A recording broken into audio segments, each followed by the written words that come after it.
Welcome back to Football Friday Night. Time now to hit our games in the Palmetto State. That's right, Brendan. Some of our area teams are staking their claims in the top 10 rankings of their classes. That's right, like the Strom Thurmond Rebels. Yep. Number 9 team in the state on the road against Emerald, honoring the former Emerald head coach Frank Hill, who recently passed away. All right, Emerald's Elias Ryans breaking off a big run deep into Rebel territory, but that led to a missed field goal. No harm done. Then the Jaquan Harris show would start. Harris, we've seen plenty of this, and they got to see it at Emerald tonight. Down to the 5-yard line, same drive. They're going to finish that off. He had back-to-back touchdowns early in this game. That's Devron Williams from 5 yards out, made it 10-0 with 7:39 left to go in the second.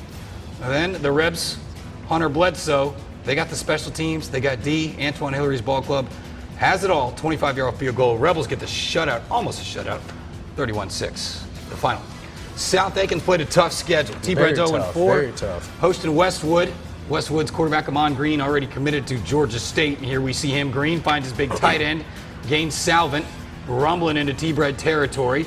Later, it's Green again, finds Zyree Lee. He takes that into your living room and inside the 10-yard line. 2 plays later, that combo again, going for 2. That made it 8-0. But back come the T-Breds. Facing third and long, E.J. Hickson, making plays for this team all year. Going to find Dallas McKeever. Look at that bomb from Hickson. Wow. To the 17-yard line. South Aiken facing the 3rd and goal.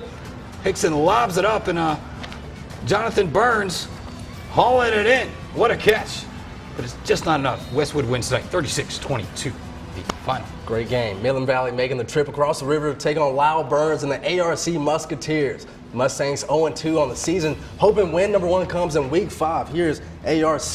They're going to open the game with an onside kick. That drive's going to stall, though. But we're going to pick up. Late in the first quarter, Isaiah Dorsey gets to 6, pounds it away. ARC leads 7-0. Now the Musketeers defense, watch this, Brendan, was lit. Ooh, I see what you did there. Lit tonight. Here they go. Midland Valley's Harper Puckett drops back, goes for the long ball, but Cordavian Wayman, Waymon, stay back, Mon.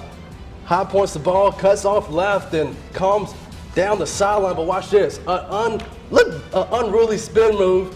But his own player tackles another player. It was just senseless. I don't get it. But the ball goes back other side of the 50. Here we go. It's Murray, Christopher Murray. He makes his way through a herd of Mustangs and in the end zone.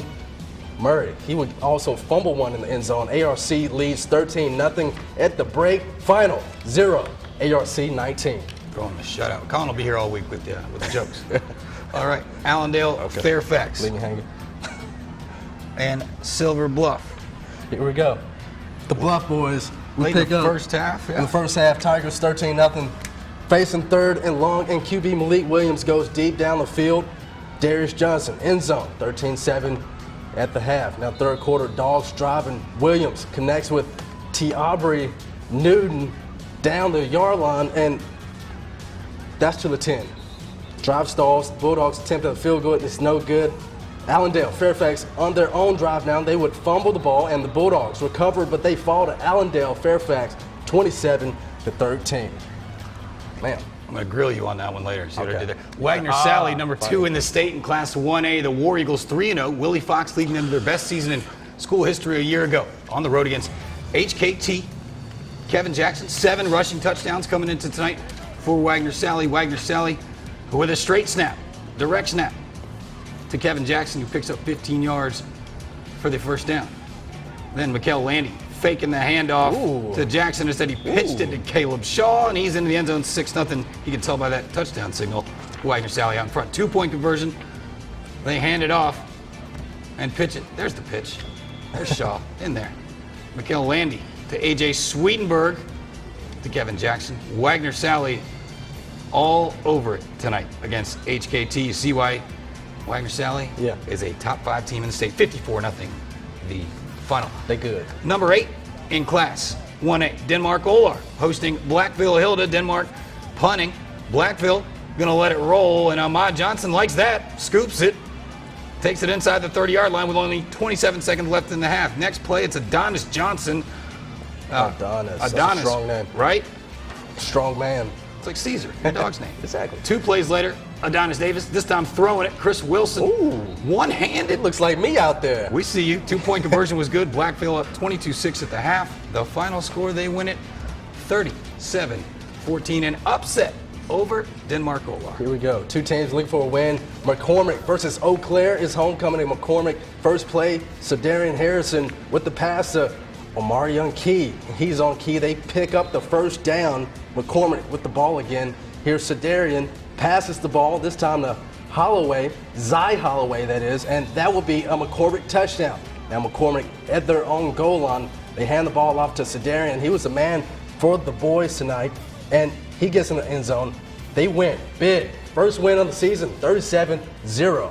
All right, show you some scores. They're pretty important. Barnwell, a comeback win in overtime. Both of those teams were 4-0 coming into this game. Big win for Dwayne Garrick's ball club. Big win. Bamberg Earhart, number 3 in the state, right behind them. They win 55-0 over Edisto. Ridge Spring Monetta, they're number 8 in the state. UCY 68 over North, and Willie Elko, nice win for them on the road in Estill, 44-16. We are still not done. Nope. Still got a lot of action coming up. We got the Game Night Live Game of the Week, top plays, and some more. It's all here on Football Friday Night. Yep.